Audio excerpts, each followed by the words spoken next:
Welcome back to another session of human resource management. കഴിഞ്ഞ വീഡിയോസിലായി unit 1 and unit 2 നമ്മൾ വളരെ ഡീറ്റെയിലായി ഡിസ്കസ് ചെയ്തിരുന്നു. ഇവിടെ നമ്മൾ ഡിസ്കസ് ചെയ്യാൻ പോകുന്നത് ബ്ലോക്ക് 1-ലെ ലാസ്റ്റ് യൂണിറ്റായ യൂണിറ്റ് 3 അപ്രോച്ചസ് ടു HRM ആണ്. സോ മറ്റ് വീഡിയോസ് കണ്ടിട്ടില്ലാത്തവർ നിർബന്ധമായി അത് കണ്ടതിന് ശേഷം മാത്രം ഈ ഒരു വീഡിയോയിലേക്ക് വരാം. Approaches to human resource management. നമ്മളിന്നിവിടെ ഡിസ്കസ് ചെയ്യാൻ പോകുന്നത് HRMൻ്റെ 4 അപ്രോച്ചസിനെ പറ്റിയാണ്. HRM എന്നത് ഒരു സിംഗിൾ വേയിൽ അല്ലെങ്കിൽ ഒരു സിംഗിൾ ഡയറക്ഷനിൽ വർക്ക് ചെയ്യുന്ന ഒരു പ്രോസസ്സ് അല്ല. പകരം എംപ്ലോയീസ് റിലേറ്റഡ് ആയിട്ടുള്ള ഇഷ്യൂസ് സോൾവ് ആക്കാനും അവരുടെ പ്രൊഡക്ടിവിറ്റി ഇംപ്രൂവ് ചെയ്യാനും HRM പല മെത്തേഡ്സ് ആണ് ഫോളോ ചെയ്യുന്നത്. സോ ആ മെത്തേഡ്സിനെയാണ് ഇവിടെ അപ്രോച്ചസ് ആയി നമ്മൾ ഡിസ്കസ് ചെയ്യാൻ പോകുന്നത്. മെയിൻലി 4 എണ്ണമാണുള്ളത്: behavioural approach, scientific management approach, systems approach and human resource approach. നമുക്ക് ഓരോന്നായി ഡീറ്റെയിൽ ആയി ഡിസ്കസ് ചെയ്യാം. First one, behavioural approach. Behavioural approach treats every employees as an individual with unique goals and motivations. Behavioural അപ്രോച്ചിൽ focus ചെയ്യുന്നത് mainly എംപ്ലോയീസിനെയാണ്. അതായത് ഓരോ എംപ്ലോയീസിനും different ambitions and goals ആയിരിക്കും, അല്ലേ? ഫോർ എക്സാമ്പിൾ, ഒരാൾക്ക് സാലറി ആയിരിക്കും മോട്ടിവേഷണൽ ഫാക്ടർ. അതുപോലെ ആയിരിക്കില്ല മറ്റുള്ള എംപ്ലോയീസിന്. ചിലർക്ക് ഇമ്പോർട്ടൻ്റ് അവരുടെ കരിയർ ഗ്രോത്ത് ആയിരിക്കും, അല്ലേ? അതുകൊണ്ട് തന്നെ ഓരോ എംപ്ലോയീസിൻ്റെയും നീഡ്സ് സെപ്പറേറ്റ്ലി മനസ്സിലാക്കിക്കൊണ്ട് ഐഡൻറ്റിഫൈ ചെയ്തുകൊണ്ട് വേണം അവരെ ട്രീറ്റ് ചെയ്യാനായിട്ട്. എന്നാൽ മാത്രമേ എംപ്ലോയീസിന് സാറ്റിസ്ഫാക്ഷനും അതുപോലെ പ്രൊഡക്ടിവിറ്റിയും ഒരു കമ്പനിയിൽ കൊണ്ടുവരാൻ സാധിക്കുകയുള്ളൂ. സോ ഓരോ എംപ്ലോയീസിനെയും സെപ്പറേറ്റ്ലി ട്രീറ്റ് ചെയ്യുന്നത് കൊണ്ടാണ് ഈ ഒരു കൺസെപ്റ്റിനെ ബിഹേവിയറൽ അപ്രോച്ച് എന്ന് പറയുന്നത്. Next one, scientific management approach. HRM should be based on systematic study and data. It should focus on job analysis, recruitment and selection, training and motivation and performance based rewards. So FW ടൈലറിൻ്റെ scientific management theory base ചെയ്തിട്ടുള്ള അപ്രോച്ചാണ് scientific management approach എന്നത്. അതായത് HRMൽ നടക്കുന്ന എല്ലാ ആക്ടിവിറ്റീസും സിസ്റ്റമാറ്റിക്കായി study ചെയ്തുകൊണ്ട്, അതായത് സയൻസിനെ ബേസ് ചെയ്തായിരിക്കണം എന്നാണ് ഈ ഒരു അപ്രോച്ചിൽ പറയുന്നത്. ഒരു ഓർഗനൈസേഷനിൽ ജോബ് ഓപ്പണിംഗ് വന്നാൽ അത് ഫില്ല് ചെയ്യേണ്ടത് സയൻറ്റിഫിക്കായി വേണം. അതായത് ആദ്യം ജോബ് അനാലിസിസ് നടത്തണം. മീൻസ് ഒരു ജോബ് പെർഫോം ചെയ്യാൻ എന്തൊക്കെ സ്കിൽസ് ആൻഡ് ക്വാളിഫിക്കേഷൻസ് ആണ് വേണ്ടത് എന്ന് ഡീറ്റെയിൽഡായി സ്റ്റഡി ചെയ്യുക. അത് കഴിഞ്ഞ് റിക്രൂട്ട്മെൻറ്റ് ചെയ്യുന്നതിലൂടെ ഓരോ ജോബ് പെർഫോം ചെയ്യാൻ റൈറ്റ് ആയിട്ടുള്ള എംപ്ലോയീസിനെ റൈറ്റ് സ്കിൽസോട് കൂടി സെലക്ട് ചെയ്യുക എന്നുള്ള പ്രോസസ്സാണ്. And after that organisational goals achieve ചെയ്യാൻ വേണ്ടി എംപ്ലോയീസിന് പ്രോപ്പറായി ട്രെയിനിങ്ങും മോട്ടിവേഷൻസും കൊടുക്കുക. മാത്രമല്ല ഓരോ എംപ്ലോയീസിൻ്റെയും പെർഫോമൻസ് ബേസ് ചെയ്ത് അവർക്ക് സാലറി കൊടുക്കണം. അതായത് നല്ല പെർഫോമൻസ് കൊണ്ടുവരുന്നവർക്ക് എക്സ്ട്രാ റിവാർഡ്സ് കൊടുക്കണം. എല്ലാം സിസ്റ്റമാറ്റിക്കായി സയൻറ്റിഫിക്കായി പ്രോപ്പർ അനാലിസിസിലൂടെ ഓരോ എംപ്ലോയീസിൻ്റെയും പെർഫോമൻസ് ബേസിൽ വേണം ഡിസിഷൻ എടുക്കാൻ. ഇതാണ് സയൻറ്റിഫിക് മാനേജ്മെൻറ്റ് അപ്രോച്ചിൽ ഫോക്കസ് ചെയ്യുന്നത്. Next, systems approach. HRM is viewed as a system made up of many subsystems like recruitment, training, welfare, performance appraisal, etc. ഇവിടെ the term system means പല elements ഒരുമിച്ച് work ചെയ്തുകൊണ്ട് ഒരു common goal achieve ചെയ്യാനുള്ള സ്ട്രക്ചറാണ് system എന്ന് പറയുന്നത്. ഇവിടെ HRMനെ ഒരു സിസ്റ്റമായാണ് കാണുന്നത്. അതായത് ഒരുപാട് സബ് സിസ്റ്റംസ് ചേർന്ന ഒരു system.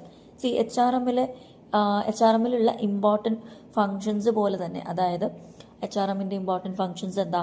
Recruitment, training and development, performance management and employee welfare. ഇതൊക്കെ തന്നെയാണ് സബ് സിസ്റ്റംസായി കൺസിഡർ ചെയ്യുന്നത്.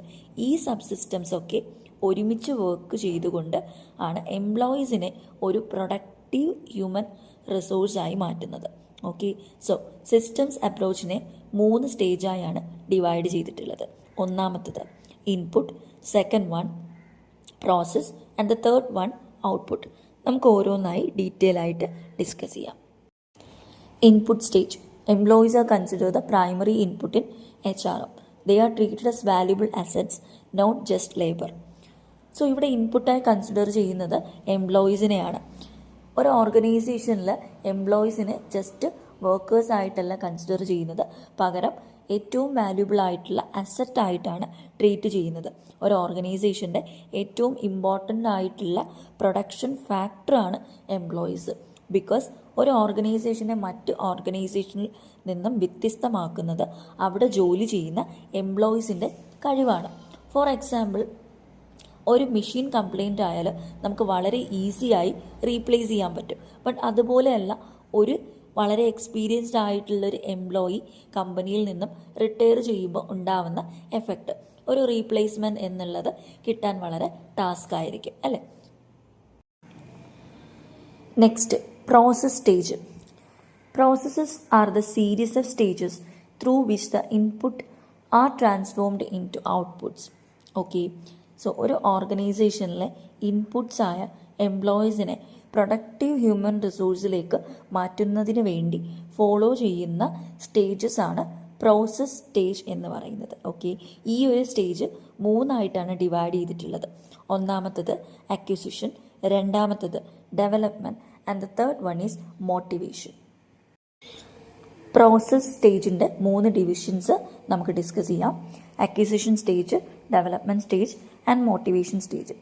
സോ അക്വിസിഷൻ സ്റ്റേജിൽ പറയുന്നത് ഓരോ ജോബും പെർഫോം ചെയ്യാൻ റൈറ്റ് സ്കിൽഡ് ആയിട്ടുള്ള എംപ്ലോയീസിനെ ഓർഗനൈസേഷൻ ഇൻ്റർവ്യൂസും സ്ക്രീനിങ് ടെസ്റ്റും കണ്ടക്ട് ചെയ്തുകൊണ്ട് സെലക്ട് ചെയ്യുന്നു. എന്നിട്ട് അവരെ കമ്പനിയിലേക്ക് ഇൻട്രൊഡ്യൂസ് ചെയ്യുന്നു.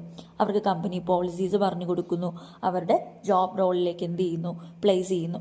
സോ റൈറ്റ് ജോബിന് റൈറ്റ് എംപ്ലോയീസിനെ സെലക്ട് ചെയ്യുക എന്നതാണ് അക്വിസിഷൻ സ്റ്റേജിൻ്റെ മെയിൻ എയിം എന്ന് പറയുന്നത്. നെക്സ്റ്റ്, ഡെവലപ്മെൻറ്റ് സ്റ്റേജാണ്.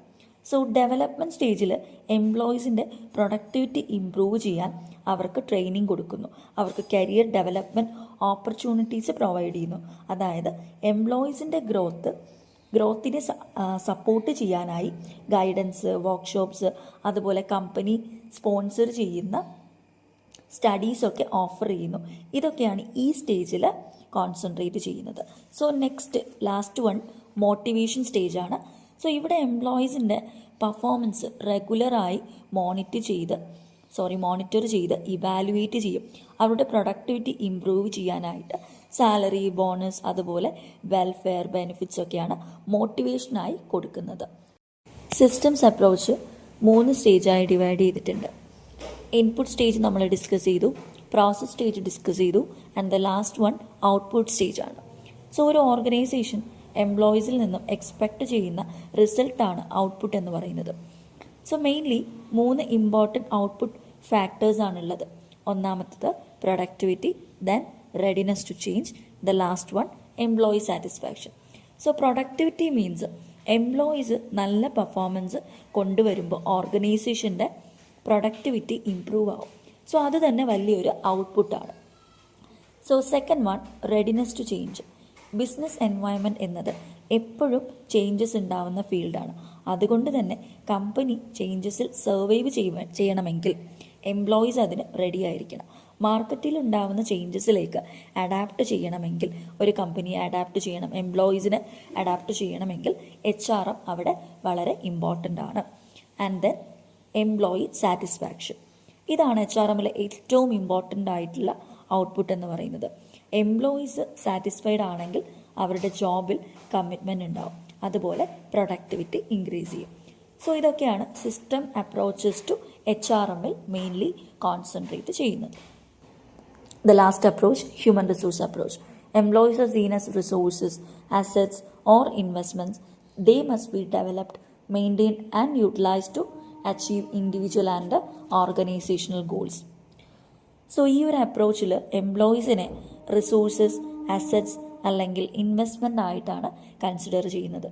അതുകൊണ്ട് തന്നെ എംപ്ലോയീസിൻ്റെ ഗോൾസും ഓർഗനൈസേഷൻ്റെ ഗോൾസും ഒരുപോലെ അച്ചീവ് ചെയ്യണമെങ്കിൽ എംപ്ലോയീസിനെ ഡെവലപ്പ് ചെയ്യണം, അവരെ മെയിൻറ്റെയിൻ ചെയ്യണം, അതുപോലെ തന്നെ പ്രോപ്പറായി അവരെ യൂസ് ചെയ്യണം. സാലറി മാത്രമല്ല എംപ്ലോയീസിൻ്റെ മോട്ടിവേഷൻ കൊണ്ടുവരുന്ന ഫാക്ടർ.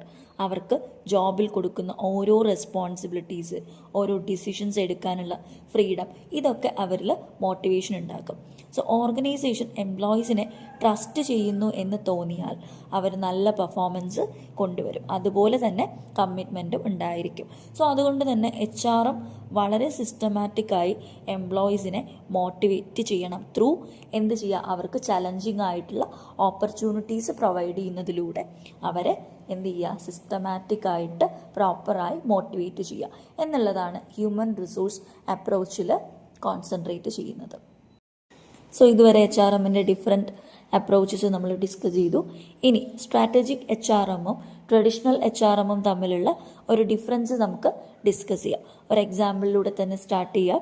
സോ ടെക്സ്റ്റിൽ ഓൾറെഡി സ്റ്റാലോൺ എന്നൊരു കമ്പനിയുടെ കേസ് പറയുന്നുണ്ട്. സോ നമുക്ക് അതിൽ നിന്ന് തന്നെ സ്റ്റാർട്ട് ചെയ്യാം. സോ കഴിഞ്ഞ 10 വർഷമായി വളരെ സക്സസ്ഫുള്ളായി റൺ ചെയ്തിരുന്ന സ്റ്റാലോൺ എന്നൊരു sports equipment company recently performance challenges face ചെയ്യുന്നു. സോ ഇത് നോട്ട് ചെയ്ത ടോപ്പ് മാനേജ്മെൻറ്റ് സ്റ്റാത്തൻ എന്ന മറ്റൊരു കമ്പനിയുമായി മെർജ് ചെയ്യാനായിട്ടുള്ള ഡിസിഷൻ കൊണ്ടുവരുന്നു. അതായത് അവരുടെ സർവൈവലിൻ്റെ ഭാഗമായി മറ്റൊരു കമ്പനിയുമായി മെർജ് ചെയ്തുകൊണ്ട് വർക്ക് ചെയ്യാനായിട്ട് അവർ ഡിസൈഡ് ചെയ്യുന്നു. സോ മറ്റ് മാനേജേഴ്സ് എല്ലാം ഈ ഒരു ഡിസിഷൻസിനെ സപ്പോർട്ട് ചെയ്തു. At the same time HR manager ഈ ഒരു സ്ട്രാറ്റജിയെ സപ്പോർട്ട് ചെയ്തെങ്കിലും പെട്ടെന്നുള്ളൊരു ഇംപ്ലിമെൻറ്റേഷനെ എന്ത് ചെയ്തു, ഒപ്പോസ് ചെയ്തു. കാരണം മെർജ് ചെയ്യുന്നത് വലിയൊരു ചേഞ്ച് ആയതുകൊണ്ട് തന്നെ എംപ്ലോയീസിന് അത് ഡിഫിക്കൽട്ട് ആയിരിക്കും. സോ എംപ്ലോയീസിനെ ഇൻവോൾവ് ചെയ്തുകൊണ്ട് വേണം സ്ട്രാറ്റജിക് ഡിസിഷൻസ് എടുക്കാൻ. അതുപോലെ HRMും സ്ട്രാറ്റജിക് മാനേജ്മെൻറ്റും ഒരുമിച്ച് കൊണ്ടുപോയാൽ മാത്രമേ ലോങ് ടേം സക്സസ് ഉണ്ടാവുള്ളൂ. സോ ടോപ്പ് മാനേജ്മെൻറ്റ് ഈ ഒരു ഡിസിഷനെ ആക്സെപ്റ്റ് ചെയ്തു. അതായത് ഒരു കമ്പനിയുടെ ലോങ് റണ്ണിന് വേണ്ടിയാണ് ഇതുപോലുള്ള സ്ട്രാറ്റജിക് ഡിസിഷൻസ് എടുക്കുക. അപ്പോൾ അത് എംപ്ലോയീസിനെയും കൂടി ഇൻവോൾവ് ചെയ്ത് വേണം എടുക്കാൻ. എന്നാൽ മാത്രമേ ഈ ഒരു ഡിസിഷൻ സക്സസ്ഫുൾ ആവുള്ളൂ. സോ ഇനി നമുക്ക് എന്താണ് HRM ആൻഡ് സ്ട്രാറ്റജിക് മാനേജ്മെൻറ്റ് എന്നുകൂടി ഡീറ്റെയിൽഡ് ആയിട്ട് നോക്കാം. സ്ട്രാറ്റജിക് മാനേജ്മെൻറ്റ് നമുക്ക് വളരെ ഫെമിലിയർ ആയിട്ടുള്ള ഒരു കാര്യമാണ്. വോഡാഫോൺ ആൻഡ് ഐഡിയ മെർജ് ചെയ്തുകൊണ്ട് VI ആയത് അല്ലേ. സോ ഇവിടെ പറഞ്ഞിരിക്കുന്ന എക്സാമ്പിളും സെയിം തന്നെയാണ്. വോഡാഫോൺ ഐഡിയ കേസാണ്. സോ ടെലികോം കമ്പനീസായ വോഡാഫോൺ ആൻഡ് ഐഡിയ ഇവരുടെ ലോങ് ടേം എയിം ആയിരുന്നു മാക്സിമം മാർക്കറ്റ് ഷെയർ ക്യാപ്ചർ ചെയ്യുന്നതിലൂടെ ഇൻഡസ്ട്രി ലീഡേഴ്സ് ആവുക എന്നത്. ബട്ട് റിലയൻസ് ജിയോ വന്നതോടുകൂടി അവരുടെ സർവൈവലിനെ അത് അഫക്റ്റ് ചെയ്തു. സോ അത് ഓവർകം ചെയ്യാൻ വേണ്ടി ഈ 2 കമ്പനീസും മെർജ് ചെയ്തുകൊണ്ട് സിംഗിൾ കമ്പനി ആവാൻ ഡിസൈഡ് ചെയ്തു. ഈ ഒരു ഡിസിഷൻ അവരുടെ കോമ്പറ്റീഷനെയും സർവൈവലിനെയും നല്ല രീതിയിൽ തന്നെ ഹെൽപ്പ് ചെയ്തു. സോ 2 കമ്പനീസിൻ്റെയും ലോങ് ടേം പ്ലാൻസ് അച്ചീവ് ചെയ്യാൻ അവർ കൊണ്ടുവന്ന ഡിസിഷൻസിനെയാണ് സ്ട്രാറ്റജിക് മാനേജ്മെൻറ്റ് എന്ന് പറയുന്നത്. സ്ട്രാറ്റജിക് മാനേജ്മെൻറ്റ് എന്താണെന്ന് വോഡാഫോൺ ആൻഡ് ഐഡിയ കേസിൽ നമ്മൾ ഡിസ്കസ് ചെയ്തു. ആൻഡ് സ്റ്റാലോൺ കമ്പനി കേസ് നമ്മൾ ഡിസ്കസ് ചെയ്തു. സോ അപ്പോൾ എന്താണ് സ്ട്രാറ്റജിക് ഹ്യൂമൻ റിസോഴ്സ് മാനേജ്മെൻറ്റ് എന്ന കൺസെപ്റ്റ്? ഓക്കെ, നമുക്ക് നോക്കാം. 2 കമ്പനികൾ തമ്മിൽ മെർജ് ചെയ്യുമ്പോൾ അവിടെ വർക്ക് ചെയ്യുന്ന എംപ്ലോയീസ് ഒരുപാട് ഡിഫിക്കൽട്ടീസ് ഫേസ് ചെയ്യേണ്ടി വരും. ഫോർ എക്സാമ്പിൾ, വർക്കിംഗ് അവേഴ്സിലുണ്ടാവുന്ന ചേഞ്ചസ്, ട്രെയിനിങ്ങിൻ്റെ ആവശ്യം, സാലറി ചേഞ്ചസ്, പെർഫോമൻസ് ഇവാലുവേഷൻ, റൂൾസിൽ വരുന്ന മാറ്റങ്ങൾ, റോൾസ് റെസ്പോൺസിബിലിറ്റീസ് എക്സെട്ര. എല്ലാത്തിനേക്കാളും ഇമ്പോർട്ടൻ്റ് എന്ന് പറയുന്നത് എംപ്ലോയീസ് ഓർഗനൈസേഷനിൽ ഉണ്ടാവുന്ന എല്ലാ ചേഞ്ചസും അക്സെപ്റ്റ് ചെയ്യാതെ വരുന്ന സിറ്റുവേഷൻസിനെയാണ്. സോ ഇങ്ങനെയുള്ള സിറ്റുവേഷൻസ് ഡീല് ചെയ്യാനായിട്ട് HR ഡിപ്പാർട്ട്മെൻറ്റും ടോപ്പ് മാനേജ്മെൻറ്റും എംപ്ലോയീസിനെ പാർട്ട്നേഴ്സായി ട്രീറ്റ് ചെയ്തുകൊണ്ട് എല്ലാ ഡിസിഷനിലും അവരെ ഇൻക്ലൂഡ് ചെയ്യണം. അതായത് പുതിയ സ്ട്രാറ്റജീസ് ഇംപ്ലിമെൻ്റ് ചെയ്യുമ്പോൾ HR പോളിസീസ് ബിസിനസ് പ്ലാൻസിൽ ഇൻക്ലൂഡ് ചെയ്യണം. ഇതിനെയാണ് സ്ട്രാറ്റജിക് ഹ്യൂമൻ റിസോഴ്സ് മാനേജ്മെൻറ്റ് എന്ന് പറയുന്നത്. സോ ഇനി നമുക്ക് HRMും സ്ട്രാറ്റജിക് HRMും തമ്മിലുള്ളൊരു കമ്പാരിസൺ നോക്കാം. സോ HRM എന്താണ്? HRM what is it? Management functions that improves performance through job satisfaction. Various policies use ചെയ്തുകൊണ്ട് ജോബ് സാറ്റിസ്ഫാക്ഷനിലൂടെ എംപ്ലോയീസിൻ്റെ പെർഫോമൻസ് ഇംപ്രൂവ് ചെയ്യുന്നതാണ് HRM എന്ന് പറയുന്നത്. സ്ട്രാറ്റജിക് HRM എന്നാൽ ഒരു ബിസിനസ്സിൻ്റെ ലോങ് ടേം ഗോൾസ് അച്ചീവ് ചെയ്യാൻ വേണ്ടി സ്ട്രാറ്റജീസും HR പോളിസീസും തമ്മിൽ ഇൻ്റഗ്രേറ്റ് ചെയ്യുന്നതാണ് സ്ട്രാറ്റജിക് HR എന്നുള്ളത്. Next, how does it treat employees? HRM എന്നത് എംപ്ലോയീസിനെ റിസോഴ്സസ് ആയി ട്രീറ്റ് ചെയ്യുമ്പോൾ സ്ട്രാറ്റജിക് HRM എംപ്ലോയീസിനെ സ്ട്രാറ്റജിക് പാർട്ട്നേഴ്സ് ആയിട്ടാണ് ട്രീറ്റ് ചെയ്യുന്നത്. നെക്സ്റ്റ്, HRMൻ്റെ ഒബ്ജക്റ്റീവ്. HRMൻ്റെ ഒബ്ജക്റ്റീവ്സ് എന്ന് പറയുന്നത് എംപ്ലോയീസിന് ജോബ് സാറ്റിസ്ഫാക്ഷൻ കൊണ്ടുവരിക, അതിലൂടെ നല്ല പെർഫോമൻസ് കൊണ്ടുവരിക എന്നതാണ്. സ്ട്രാറ്റജിക് HRMൻ്റെ ഒബ്ജക്റ്റീവ് എന്ന് പറയുന്നത് കോമ്പറ്റേറ്റീവ് അഡ്വാൻറ്റേജ് ആണ് മെയിൻ എയിം, അതായത് മറ്റ് കോമ്പറ്റീറ്റേഴ്സിനേക്കാൾ നല്ല പെർഫോമൻസ് കൊണ്ടുവരിക. Next, level of execution. HRM middle level മാനേജേഴ്സാണ് പ്ലാൻ ചെയ്യുന്നത്, അത് നടത്തുന്നത് വർക്കേഴ്സ് ലെവലിലായിരിക്കും. And strategic HRM middle level മാനേജേഴ്സിൻ്റെ സപ്പോർട്ടോടുകൂടി പ്ലാൻ ചെയ്യുന്നത് ടോപ്പ് മാനേജ്മെൻറ്റും നടത്തുന്നത് വർക്കേഴ്സ് ലെവലിലുമായിരിക്കും. Next, impact duration.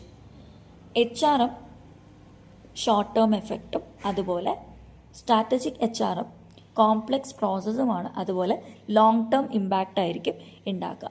And HRM the relation to employees എന്ന് പറയുന്നത് എംപ്ലോയീസിൻ്റെ എല്ലാ ആസ്പെക്റ്റുകളിലും എന്താണ് കവേർഡ് ആയിരിക്കും.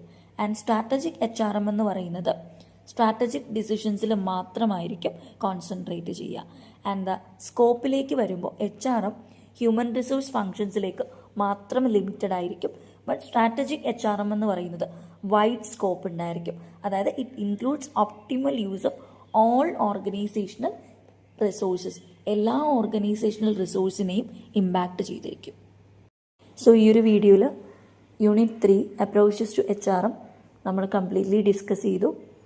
നെക്സ്റ്റ് വീഡിയോയിൽ നെക്സ്റ്റ് യൂണിറ്റുമായി ഞാൻ വീണ്ടും വരുന്നതായിരിക്കും. Thanks for watching.